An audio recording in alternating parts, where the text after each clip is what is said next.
Hello everyone, my name's Idiotic Synergy, and you might be wondering why we're looking at the Middle-earth strategy battle game.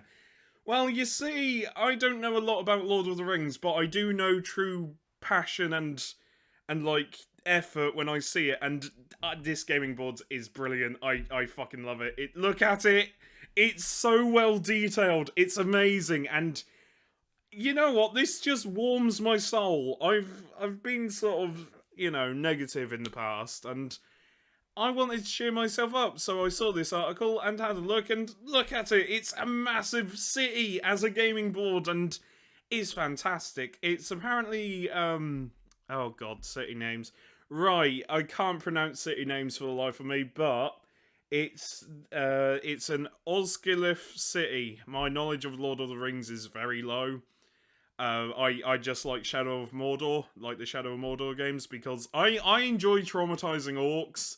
Then I did the plot, if I'm being honest, but there was something really fun about helping an orc get to like level 100 and then just shaming them all the way back to level 0, where they just weep, and then you can level them up again, and then you just spend hours traumatizing this one orc. It's really cathartic. Anyway, despite that, this gaming board's, I mean, where should we begin? Should we begin with, like, the massive amounts of, like, buildings that are really well painted, and, yeah, I fucking love it. I love it, and there's a YouTube channel where this came from, Zorpazorp. I had a look at the channel, and they're really passionate about this board game. In fact, they've got a mega board, like a mega game board, that's taken them 10 years to build, and that amount of passion and just creativity really shows in their videos. I highly recommend you check them out, even though they probably don't need a shout out, because I'm in like a tiny channel. They've got over 100,000 subscribers, so basically this is like a gnat screaming to the wind. But despite that, go check out their channel. They're fantastic. And I love the interview. I like seeing the creative process. I know that might sound a bit sad, but I generally like learning about the creative process, about how they just built this out of like sprues and God knows what. It's fantastic. It really is. The Warhammer community gave them over 100 sprues and then just turned it into this. I love it. I love it. It cheers me up to no end. This might be my most, it might be a terrible video, but I don't care. I like learning about processes. I like seeing other paint jobs and kit bashes, and because that's enjoyable. Granted, when I paint, it's just awful. I can't paint for the life of me, but I enjoy kit bashing. I enjoy building, and seeing this is just joyful. It really is. And yeah, it took them 23 hours. And no wonder. It's a massive, massive accomplishment. I really hope they're proud of themselves. Yeah. I don't know what else to say. I'm terrible at these types of videos where it's like, look at this, and then I don't really say anything. But just, I like this interview because they go into detail on like how they make everything, and in their videos you get to see on how they make everything, and it's really nice and just really wholesome. There's nothing wrong with this whatsoever. It's fantastic. And the amount of love they obviously have for Lord of the Rings is impressive.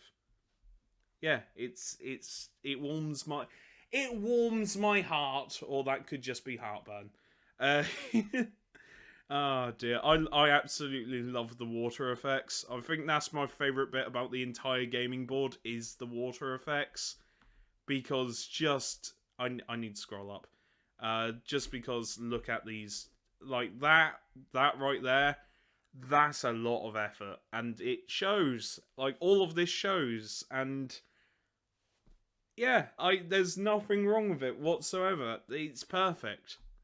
It is absolutely perfect. And in my head, I'm going, and in my head, I'm just going, right, you can probably fit like a 4,000 point army. Oh, this would be a sick gaming board to play Warhammer on, wouldn't it? That would be really cool. Like, you could have flying units over here. It wouldn't fit 40k, but would look really cool. It's a really cool game board on its own right. And yeah, imagine it. Yeah, you could a Titan. The Titan would look really out of place, but just you could have Titans and flyers and yeah. Mate, this is just brilliant. I love it. I love it a lot. And yeah, that's it really.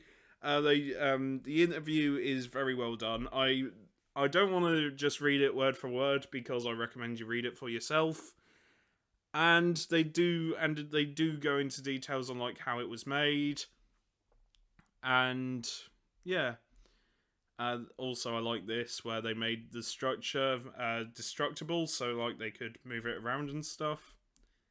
That's nice. That's nice. I love stuff like this. It's brilliant. It's absolutely brilliant. I love the little boats as well. The boats really add everything. Yeah, and the water they used was something called epoxy resin. And yeah, that's just insane. Over £100 of epoxy resin. This is awesome. It's really cool, and you know what? I'm happy I've read this article. I'm happy that I get to see it, and I'm happy that I discovered a new channel. So, you know, it's all good. It's all good. It's all good, man. Uh, and yeah, I'm gonna do a normal Warhammer video where I just talk about probably the Man-Eaters next for Age of Sigmar. So yeah, there's that. Anyway, go check out Zorpazorp. They're fantastic, and yeah, read this article. I'm not gonna. I was tempted just to sit here and read it word for word, but no, I don't think it would. I don't think it's good content. I think, to be honest, this video isn't good content either. It's literally me going, yeah, this is amazing, and just talking about it. Oh, mate. I'm just happy to see, you know, something like this, and it's joyful. It is joyful, and there's nothing else I can say. Anyway, I've been Idiotic Synergy. I'll see you next video. Take care, stay safe, and look after each other. Bye for now.